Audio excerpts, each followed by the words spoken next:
Bottom of the second inning, no score, and the subject is Mike Matheny. Matheny, 44 years old come the end of September, born in Ohio, lives in Missouri. But he was not even 18 years old, and he came to the University of Michigan with a major league dilemma. Earlier that summer, the Toronto Blue Jays had drafted a catching prospect in the 31st round, but Matheny decided to honor his college commitments, but he had a lot of doubts. Getting drafted was a dream come true, and if he waited till later on, the next time the offer would be less or not forthcoming at all. So he was a young man, not 18, and a lot of pressure. Should I turn pro or go to college? Major League Baseball rules allow players to sign with teams up until the player officially enters college full time.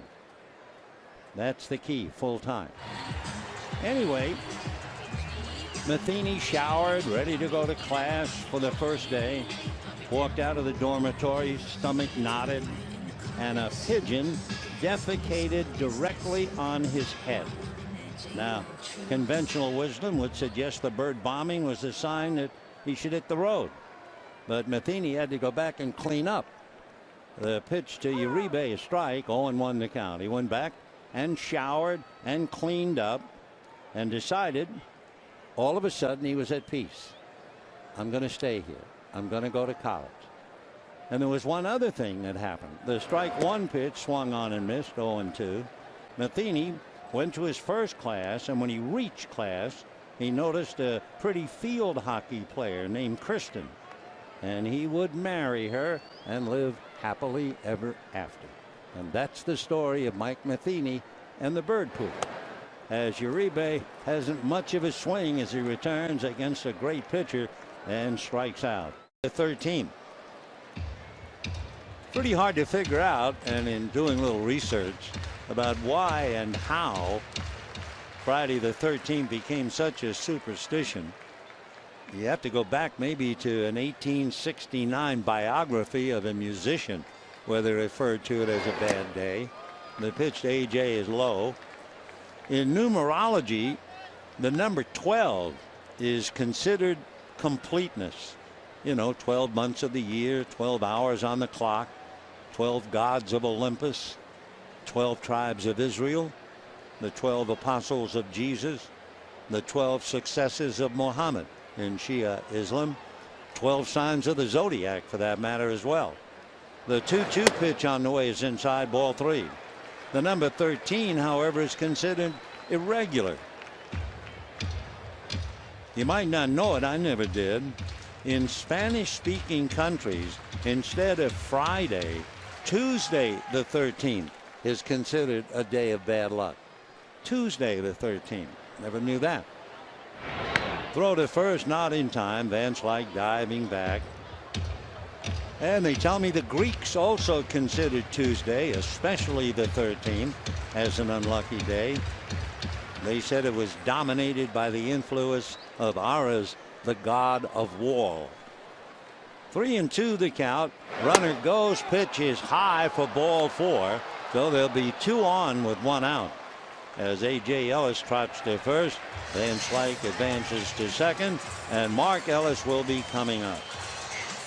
You know, another interesting note about it, while we're waiting for a little action, in Italian popular culture, Friday the 17th is a bad day. In Italy, 13 is generally considered a lucky number. So take your pick. They also did a survey out of North Carolina, and they said anywhere from 17 to 21 million people in the United States are frightened to death about Friday the 13th. All right, here's Mark Ellis. Fortunately, wears 14. And Mark swings, fouls it back, and the count 0-1.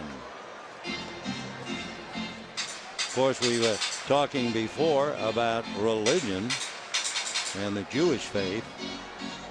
Friday, not necessarily the 13th, but the day Christ was crucified and will forever remembered on Good Friday. 0-1 the count to Mark Ellis. He takes in the dirt. I'm not trying to get smart, just looked it up, figuring a lot of you folks might find it a little interesting. like you, I'd be lost without Google. I'm not trying to show off, but I just found it a little interesting. And one last thought, some of the famous people who died on Friday the 13th, like here in Hollywood, Richard Zanuck, the wonderful chef, Julia Child. 1-1 pitch, ground ball up along third, foul ball, no play. So Mark will have to come back and try it again. Tupac Shakur died. Benny Goodman died on Friday the 13th. Hubert Humphrey, the senator from Minnesota. The writer Mickey Spillane. The singer Lily Pons. Diamond Jim Brady, you might have heard of that name. Okay, I quit. I promise no more. Yeah, there goes, if you're watching on TV, there goes number 13, Hanley Ramirez. These were a AAA minor league ball club owned by Bill Veeck. Yeah, the same Bill Veeck. Strike one, pitch on the way is off the plate. One of the things that Bill Veeck did as a promotion, he signed Satchel Paige, who was very close to being 50 years old and still pitched very well in AAA. The 1-1 pitch, Gonzalez doesn't get it on a big swing, 1-2. On that ball club back in 1956 was Whitey Herzog, now a Hall of Fame manager, but Whitey was an outfielder. And they were playing in Rochester, New York, and Herzog was out in the outfield, and he noticed a promotional thing in the Rochester ballpark. The 1-2 pitch fouled away. There was a hole in the fence in center field, and above it was a sign: if you hit the ball in the air through the hole, you get $10,000. So Herzog went back into the clubhouse, got a bunch of balls, went out to center field and tried to throw a ball through the hole, and he couldn't do it. The 1-2 pitch on the way is a ground foul. So then when he went back in before the game started, Whitey was talking to Satchel Paige. He said, "Satch, you see that hole out there in center field?" And Paige said, "Yes, wild child." He said, "I'll bet you a bottle of bourbon that you can't throw the ball through that hole." The 1-2 pitch inside, ball 2.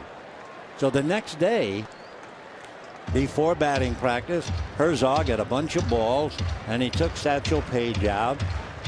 Herzog marched off 60 feet 6 inches from the hole. The next pitch foul back. He gave Satchel Paige the ball, and Satchel said, "Wild child, does the ball fit through the hole?" And Whitey Herzog said, "Satch, it sure does." He said, "Then you have a bet." So he held the ball up and looked over the ball like he was aiming a rifle. 2-2 pitch, and Adrian pulls it foul. Now Paige winds up and throws. The ball goes into the hole, spins around, and pops out again. And Herzog thinks, "Holy mackerel, he'll never come any closer to that." Paige picks up the next ball, aims right through the hole, clean as a whistle. He said, "Wild child, I will take that," and walked off the field. So the Miami Marlins and Bill Veeck and Satchel Paige, my thanks to Adrian Gonzalez for fouling off all those pitches as he strikes out. And we have one down here in the bottom of the 3rd inning. Good breaking ball, and Adrian quit on it thinking it was inside. I'm not going to do it now because there's 2 out and the base is empty, but sometime during the game, if you've been like the way I have been, looking at players with these big beards, I decided I'm going to do a little research on beards. So during the game, yeah, there's plenty of them around. We'll tell you a couple of stories as we go through it. 2 down, 2nd inning, no score. And first pitch, fastball for a strike. First of all, they say way back to the dawn of humanity, beards evolved, number 1, because ladies like them. And number 2, it was the idea of frightening off adversaries and wild animals. There's the 1-strike pitch, swung on and missed, strike 2. In fact, it was so serious, if you look it up, there's a divine mandate for beards in Leviticus and Deuteronomy. No balls and 2 strikes, they count. Stripling from the first base side of the rubber Strike 2 pitch to Norris is promptly hit into right field, and it lands in front of Kike for a base hit. So Norris, 2-out single to right, and that will bring up Jamal Weeks. Number 8, Jamal Weeks. There became a time where Greek dramatists mined the popular prejudice against clean-shaven men.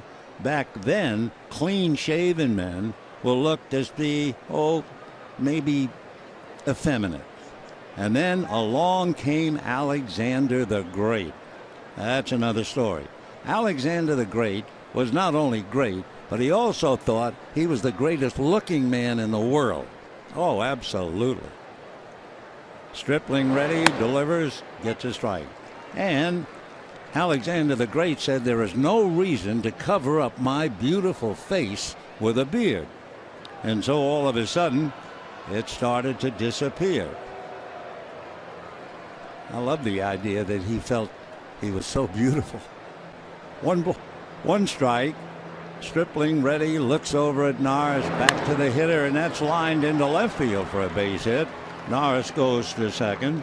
So back-to-back base hits with 2 out, and the batter will be Adam Rosales.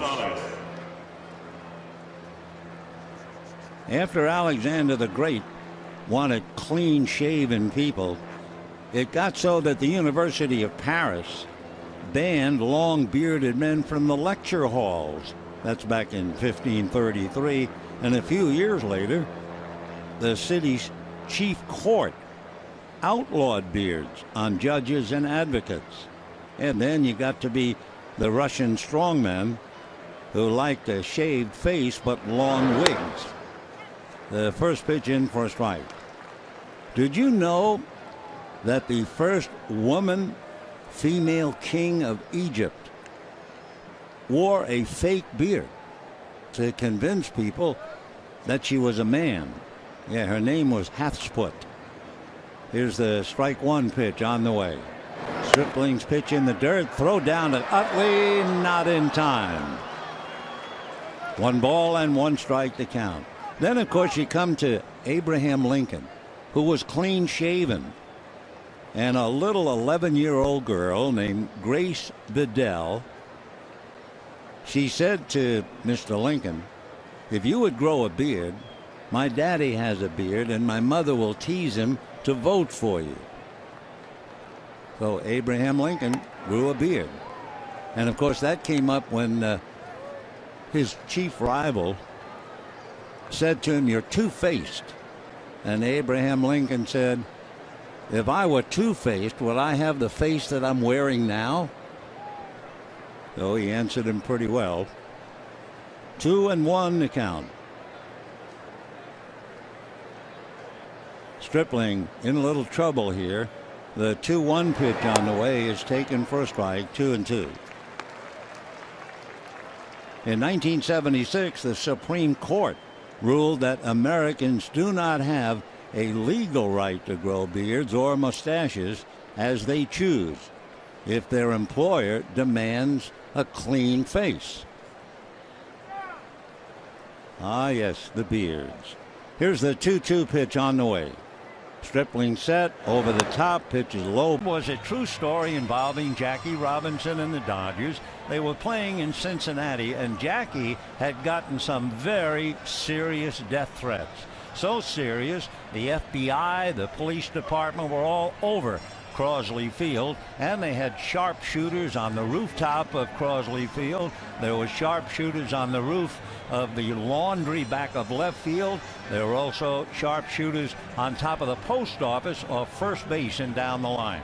So it was serious, and there was a great deal of tension amongst all of those who knew about it. And the Dodgers had their usual pre-game meeting, and it was even more tense as they tried to get a game frame mentally instead of worrying about Jackie Robinson being shot at. And while the meeting was going on, a Dodger left fielder from Brooklyn, good-natured, happy-go-lucky guy named Gene Hermansky, and all of a sudden, right in the middle of the meeting, Hermansky said, "I've got it." And everybody turned and looked at Gene, and they said, "You've got what?" And he said, "I know what we can do to ease the tension on Jackie." And they said, "What is it?" he said, "We'll all wear number 42." Well, it broke the tension in the room, and they went on to play a game, and thank the good Lord, Jackie was not bothered, and the game went on as scheduled. And when they finally decided in baseball where everyone would wear 42, it's only right to remember Gene Hermansky, who would have thought that indeed that day would come where everybody wears number 42. Tell you a story about Walter Austin. Story that certainly has lived down through the years. That's off the plate. Dodgers had played a Sunday afternoon game in Pittsburgh, and they lost the game. And then when they got on the bus for the long drive to the airport, it was a city bus, hardback and a hard seat. And the Dodger bus was going along in the freeway. It's a big, long uphill drive in Pittsburgh to get to the airport. And the Pirate bus came by, and it was one of those buses richly outfitted and flying by the Dodger bus. And the pilot of the Pirate bus, maybe egged on by the team, he honked the horn, beep, beep, beep, beep, and the Pirates went flying by the Dodgers. Well, Dodger players were unhappy anyway, and they were really ticked off that the Pirates had a much better bus. So now the players began to grumble. Here's the 1-2 pitch on the way. Inside 2-2. And one of the Dodger players grumbled, "Why don't we have a bus as good as the Pirates?" And the Dodger traveling secretary, without thinking, said if you had played better, you'd have a better bus. Whoa. Now you have an unhappy bus. And Walter Alston immediately said to the driver, "Pull over." So the driver pulled over. Alston stood up, very tall, very strong, and he looked at the entire team. His face usually got white instead of red. And he looked at the team and he said, "I'm getting off the bus now, and if anybody disagrees with things, I'd like him to get off the bus and we'll talk about it." And you knew what he meant. He was challenging the entire club. That's ball 3 to Goldsmith. Well, nobody stirred, and Alston got back on the bus, and he turned to the traveling secretary and said, "Don't you ever make a comment about how the team plays.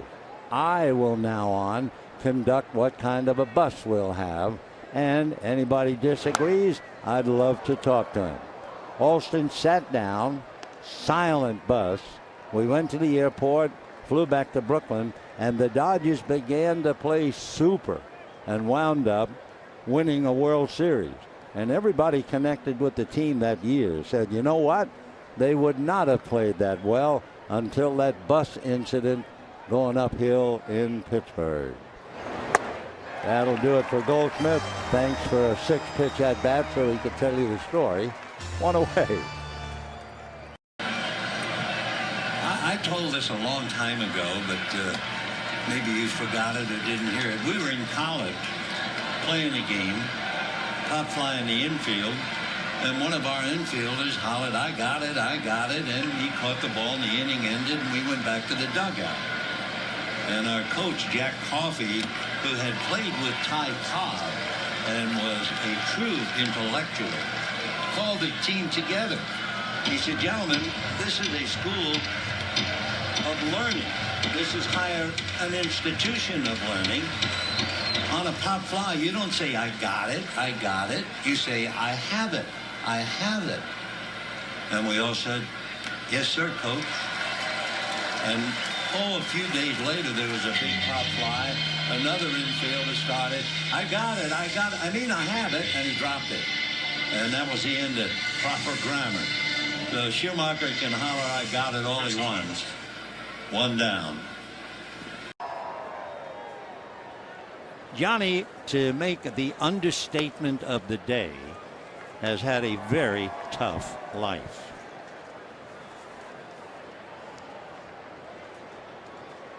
We can give you maybe one or two stories. We don't want to get into too much of the privacy area.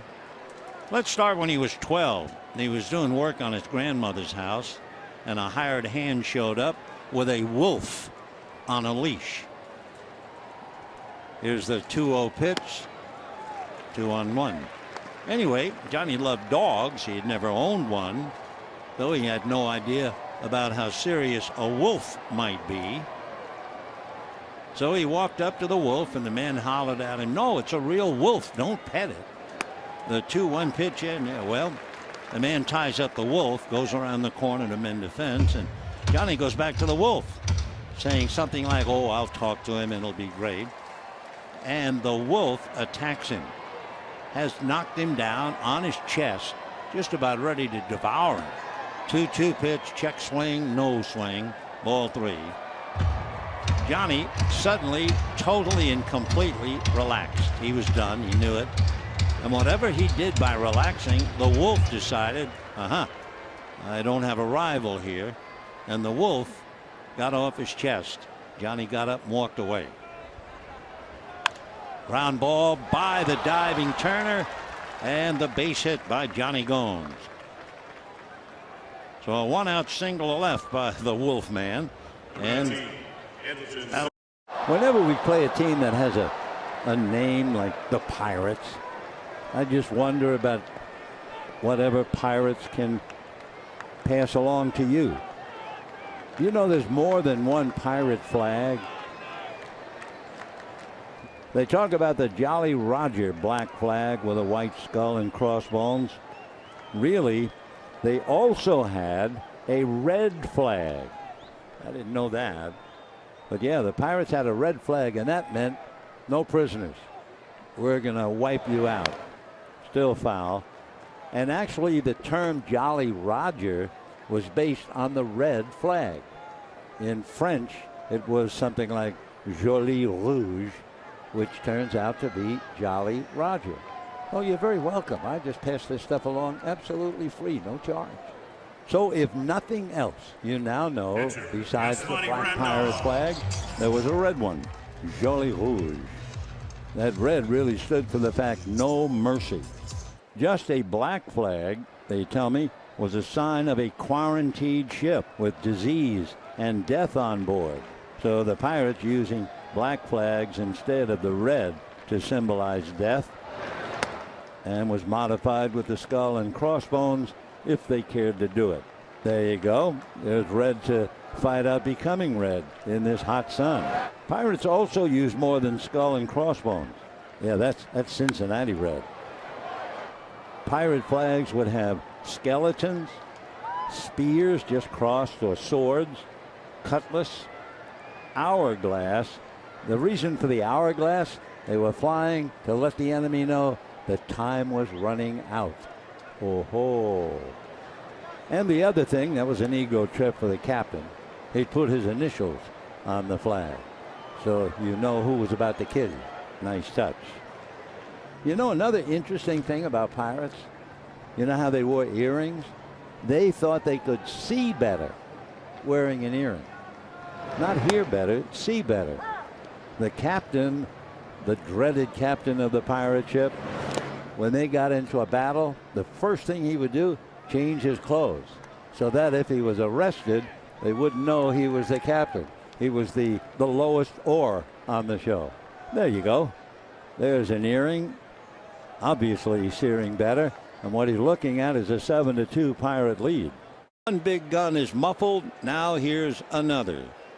Seager with 2 home runs, 3 for 8 and a home run in the series. Another one of the jewels Seattle thinks will lead them to the crown. Dodgers put their second baseman Kendrick a good 10 feet at least in shallow right field. They moved Jimmy Rollins way over to the left. Apparently that will be the theme song of overshifting one side or another. The next one to Seager is low. First time I heard it as a kid, of course. You go back to Ted Williams, Cleveland, Lou Boudreau. Ted Williams had destroyed the Indians in the first game of a doubleheader. He had 3 home runs and 8 runs batted in. 2-0 pitch, a strike. So during the meetings before game 2, That's when Lou Boudreau came up with the idea, let's stack the right side of the infield. Williams came back, doubled his first at bat in the second game, and then they pretty well quieted him. 2-1 pitch, high fly ball to deep left field. Back goes Van Slyke on the track and one-hands it. 2 down. So I thought, well, that's the first time I'd ever heard of an infield overloading against a hitter. Then I found out, no, there was an outfielder with the Chicago Cubs named Williams, oddly enough, Cy Williams. And back in 1920, they were loading up the infield against him. And I thought, well, that's the first time. And then I did some more reading. And the first time we know of a modified shift, 1877. Yeah. With 2 down, here's Morrison. The manager's name was Ferguson. And in 1877, certain hitter, right-hand hitter, he moved his second baseman to the other side of the bag. So if you're talking about shifts, it might go back to 1877, a one-man move picked up in 1920, really established by Lou Boudreau, and now, of course, commonplace with Mattingly and McClendon. We were looking up something that we had, discovered years ago, and especially comes to mind since Nick Ahmed has a base hit to drive in the run. He wears number 13. 1-1. It's an untrue old-fashioned belief that number 13 is an unlucky number. It's a worldwide belief, but it does not hold up. That's a strike. You'll almost never see a room numbered 13 or any hotel or motel with a 13th floor. But think the other way about number 13. Look at the dollar bill, for instance. America relies on God, not a number, to direct and lead.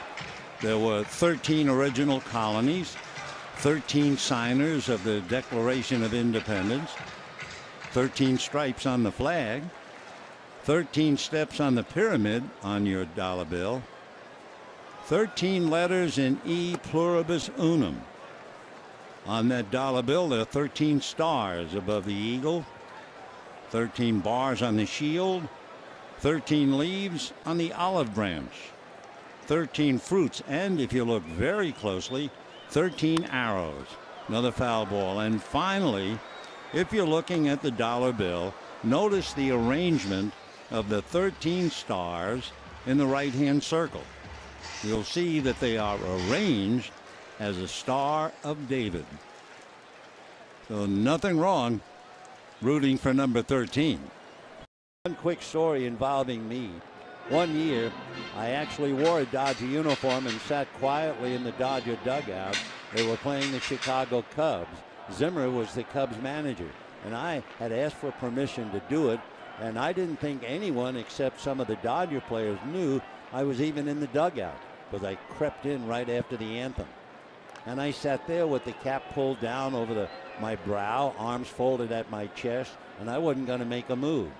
And at the end of half an inning, the late John Vukovich, who was the first base coach for the Cubs, as he ran by the dugout, he hollered, "Vinny." And I looked up and he threw a ball to me. And I caught the ball, and on the ball it said, "If a fight breaks out, I want you." And it was signed Zimmer. And I looked over and the Cubs were just falling down on the bench in laughter. Some secret that Scully was in the dugout. But he was just wonderful. It was an honor, a pleasure, and a huge grace to have known Don Zimmer, believe me. Bottom of the first inning, no score. By the way, when we start the top of the second inning, because Old Glory means so much to each and every one of us, and this is a great and patriotic weekend, starting the top of the second inning, and we're certainly not going to get into the game with it. We're going to drop in a few notes about the Star Spangled Banner and the flag itself and the author. So if there are youngsters around, you might want to bring them a little closer at the start of an inning, and they'll learn a little something extra about our flag. By 1977, the United States was waffling on the exact look of its flag.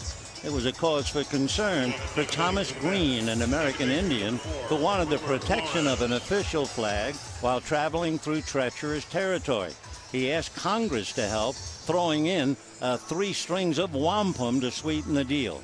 Within 10 days, a resolution was passed, finalizing the flag as a creation with 13 stars and 13 stripes. The date, June the 14th, 1777. 1-0 Dodgers, top of the 3rd inning. You know, she may have seen and sewn quite a few in her day. There's no actual evidence that Betsy Ross was the person responsible for the design of our flag. In fact, Betsy's name didn't even come up in conjunction with the deed until 1876, 40 years after her death. The first person to have made the claim was a New Jersey congressman. The deal was not accepted, and by the way, there also seems to be a dispute as to whether Betsy Ross ever lived in Philadelphia's popular Betsy Ross home. Curtis Granderson takes a strike, and the count 0-1. Top of the 4th inning, 1-0 Dodgers. The flag has 13 stripes, except when it didn't. Upon welcoming Vermont and Kentucky, they would be states 14 and 15 into the Union. A new version of the flag was created that had 15 stars and 15 stripes. Well, as the U.S. continued to add new states, there was concern about having to continually add additional stripes. So the solution, well, stick with the 13 to represent the original colonies and let the stars do the heavy lifting. Top of the 5th, the 1-1 tie. We talked about the fact they decided that the stripes would remain and the changes would occur with the stars. Well, as of 1818, convention settled in that way. However, one thing remained, let's say, uncodified, the star layout. Well, there was a 26-star flag. There was a 33-star Fort Sumter flag.